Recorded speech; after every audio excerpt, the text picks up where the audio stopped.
Bem, estamos de volta aqui. Redivido o canal da família. E é muito legal, assim, a gente conversar, né, com jovens aqui, com pessoas que acreditam, né, na própria inteligência. A gente tem trabalhado muito isso aqui, né? Não tem ninguém que não seja inteligente. A inteligência Deus deu para todo mundo, né? Não tem gente burra, gente inteligente. Aquela história do QI, né? Aquela avaliação que se fazia para ver qual era o percentual de inteligência é uma bobagem, né? Não existe, era uma medição de momento. Todo mundo é inteligente. A questão é a oportunidade. É você dar para as pessoas oportunidade para que elas possam se desenvolver. E é isso que a gente está vendo um pouquinho aqui no programa de hoje, né? Quantas pessoas em áreas diferentes acreditam no sonho, né? Levam umas trombadas na vida, cai, dá certo aqui, depois dá errado ali, arruma o errado e continua adiante. Eu acho que esse é o grande aprendizado. É a gente não ter medo de ser corajoso também, né? De enfrentar o medo e as dificuldades que a vida coloca na frente da gente. Mas a gente estava falando aqui com o Lito Rodrigues sobre lavar carros sem água. De onde é que você... Isso já foi em 95. 95. Eu montei o Lava Rápido em 94 e aí, com interesse em expandir e um dos impeditivos da expansão era o ponto, era você ficar esperando o cliente chegar até você. Então, a gente entendia que existia aí um nicho interessante de lavar o carro onde os carros estavam. Shopping center, né? Em estacionamentos, garagem. Então, no primeiro momento, o grande sonho era conseguir montar uma operação dentro de um condomínio residencial. A barreira de entrada era menor. E aí, quando você batia na porta de um condomínio, o condomínio dizia que a água era um bem comum, que não tinha estrutura de esgoto, tal. Então, a gente começou a questionar o porquê da água, né? Por que a água é um desperdício gigante? Você ficar molhando um carro, depois esfregar um shampoo, depois molhar para tirar o shampoo, para depois secar. Começou esse questionamento e aí fala com um aqui, fala com o outro lá. Foi uma passagem interessante porque muita gente dava risada. Eu tinha 25 anos, eu falei, pô, esse moleque é louco, esse cara está falando lavar carro sem água e tal. E muitas pessoas ouviam, abriam a porta e, por incrível que pareça, a experiência bacana de tudo isso é que as pessoas que me recebiam, que falavam que ia ajudar, foram as pessoas que mais atrapalharam. Porque, no fim, essas pessoas acabavam até te iludindo. Ah, vem aqui, vou te ajudar, tal. Agora, aquelas pessoas que diziam que era impossível, era mais fácil montar uma padaria na Lua e não sei o quê, essas pessoas as que motivavam. Porque você acabava saindo com uma raiva daquela reunião ou daquele telefonema que a pessoa... Eu vou provar eu vou provar. Certo, então, né? isso é a coisa do jovem, né? Então, isso é uma coisa que a gente não pode perder nunca. Você tem 40 anos, você tem 50, eu já vi jovens com 70 anos ficar com uma raiva danada e desenvolver alguma coisa. Então, enfim, a questão... E já vi também um monte de velho de 20 anos de idade que tudo é difícil.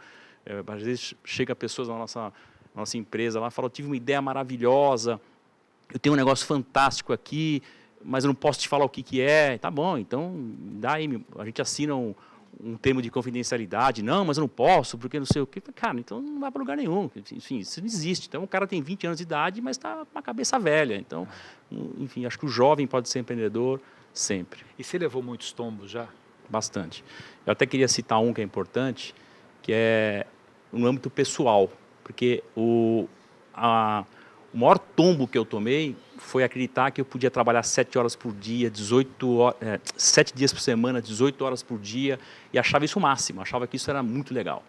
Então, isso é bom quando você está envolvido num projeto, tem começo, meio, fim, num período determinado. Quando você transforma isso numa rotina, então o que aconteceu? O maior tombo que eu tomei foi um dia entender que eu estava doente, que eu estava... que não existia. Eu estava drogado pelo trabalho, fazia o que eu gostava, mas era uma droga. Então, eu tive que passar por um processo de desopilar, de desintoxicar e tal. Então, enfim, tem aqueles da dificuldade do dinheiro, tem aqueles da dificuldade do crédito, tem aqueles...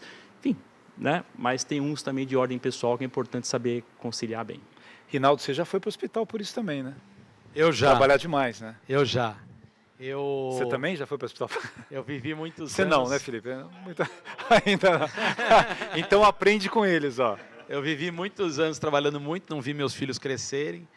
Tenho 3 filhos agora, 2 já, um com 19, uma com 13 e um bebê de 90 dias. Pô, que legal. E esse bebê é um presente de Deus, uma nova oportunidade para a gente poder curtir, né, os filhos. Então, quando era para estrear no SBT, aquela tensão, aquela vontade de muitos anos de entrar na televisão que eu queria, né? E aquela situação toda de assinatura de contrato e tal, eu assinei o contrato, tirei a fotografia, aí a gente estava lançando 100 produtos, 100 e poucos produtos na Feira Brim, e aquela correria toda, aí tá doendo meu peito e batendo forte o coração, e fui para uma ambulância que tinha perto da feira onde a gente ia se apresentar, e me levaram para o hospital, eu fui para a UTI, e por muito pouco, tive inclusive uma infelicidade de um remédio errado. Eles eram para aplicar adenosina, que era para baixar a batida do coração, que estava em 190 e pouco, aplicaram adrenalina, que era para quando o coração de alguém tinha parado. Se tivesse conhecido a Luciana, não teria acontecido. Eu quase embarquei, mas Deus quis que eu ficasse, eu estou aqui, graças a Deus, para poder ver meu filho novo crescer e os meus outros filhos que eu tanto amo, minha família. É isso aí. Quem tem pergunta para fazer? Vamos lá? Só para dizer, o seu livro A Ética do Rei Menino, opa. Livro muito bom. Foi um dos primeiros livros que eu li em 2006. Obrigado. Que a escola dele. Eu estava falando por acaso desse livro para ele. Que legal. Eu tenho uma pergunta. A gente está falando de empreendedorismo, mas o que te levou a ser a carreira de professor? Trabalhar na área da educação? É para mim a pergunta, então? É uma curiosidade. Olha, eu acho que sempre a gente tem pessoas que nos inspiram na vida. E eu tive uma professora muito legal, tive muitos professores legais, mas tinha uma professora que se chama Helena Porto, lá de Cachoeira Paulista, e ela era fantástica, isso no segundo ano primário, antigo, segundo e terceiro ano, e ela tinha uma coisa muito ligada à arte também, ela contava histórias para a gente às sextas-feiras. Então, na época, não usava criança sentar no chão, e ela deixava a gente ficar sentado no chão e lia um livro ou contava uma história, e terminava na semana seguinte. Eu achava aquilo o máximo, aquela mulher que despertava a curiosidade e tal. Eu acho que é ali, com uma professora, que eu tive esse grande sonho de ser professor. Legal, né? Quem mais? Queria fazer uma pergunta para o Felipe, que nessa caminhada assim de formiguinha, como você estava falando, qual foi a pior coisa que aconteceu assim na sua carreira? E o que você fez para conseguir levantar e reforçar e estar bem sucedido hoje? Seu nome mesmo? Erasmo. Erasmo. Olha, é difícil você falar de uma pior, mas é que é uma coisa constante. Eu acho que o empreendedor ele vai passar a público a parte boa. Né? Você vai acabar vendo aqui no programa da TV, quem já tem 200 colaboradores, dezenas de lava-rápidos, etc. Mas toda exatamente aquela jornada da formiguinha, as noites, o trabalho, os desafios, os percalços, inclusive pessoais, eles acabam não aparecendo tanto.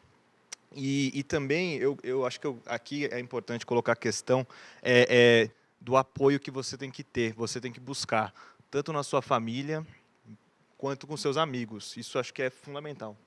Porque a caminhada ela é longa e ela pode ser solitária. Ela vai demandar de você suas forças, sua energia de vida mesmo. E se você não tiver alguém para te dar aquele suporte quando você precisar, a chance é que você vai acabar fraquejando. Então, com certeza, todos nós aqui também tivemos esse privilégio de ter amigos e família, etc. E aí cabe aos amigos e à família também entender e ajudar o empreendedor, e dizer, poxa, esse cara aqui está batalhando, vamos dar uma força para ele. O Erasmo, o seu nome é de um filósofo, né? Erasmo de Roterdã. E sabe que esse filósofo falava muito, é um dos chamados filósofos utópicos, né? Que falava de sonho. E tem uma coisa que passa por todo empreendedor e por toda pessoa, que é assim, a dificuldade que a gente tem com frustração. Então, ninguém gosta de um não. Então, você imagina que ele lá que vai colocar o Lava Rápido num shopping. Aí está tudo certo e alguém do shopping não vai dar certo. Mesmo o negócio sendo super legal, naquele dia ele tem uma frustração. Então, ele tem que conseguir trabalhar com essa frustração. Patati, patatá, um sucesso, não sei o quê, vai participar de uma coisa, não deu certo aqui. E isso vai acontecer sempre, com todo mundo. Você vai ver um artista assim, consagrado, que vai lá em busca daquele patrocínio, estava tudo certo, não saiu o patrocínio. Então, na vida da gente, a gente tem que ser uma paixão. Você tem cara de apaixonado, por exemplo, você se apaixonou por uma menina lá, aí não deu certo. Então, trabalhar com frustração é uma coisa que a gente tem que aprender o tempo todo, que sempre vai ter algum não e vai ter sim, a vida é assim. Né? Agora, para finalizar, que recado você poderia dar para quem está iniciando sua carreira? eu ainda também estou iniciando, viu?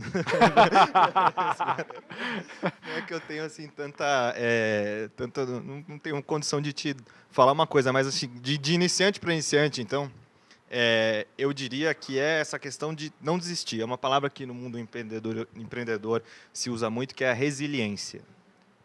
Essa é uma palavra que a gente aprende cedo nesse mundo, e é você ser resiliente, inclusive na sua carreira, e a cada percalço desse, você está sempre levantando a cabeça, sempre, sempre.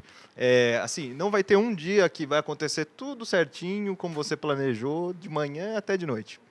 Você vai ter dificuldades. E quando você é resiliente, essa é uma palavra difícil, mas é bonita, né? Bonita. Daqui a pouco ele faz uma música com resiliência. Já estou pensando aqui. Já está pensando. Resiliente, nosso amor. Legal, gente. Quero agradecer a presença de todos vocês aqui. Muito obrigado a todos vocês que nos acompanham em casa.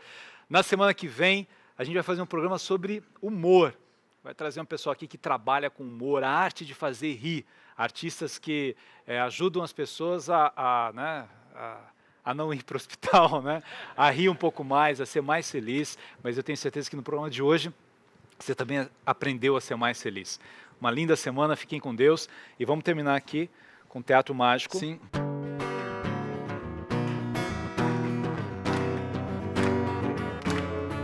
É preciso ter para ser ou não ser, eis a questão.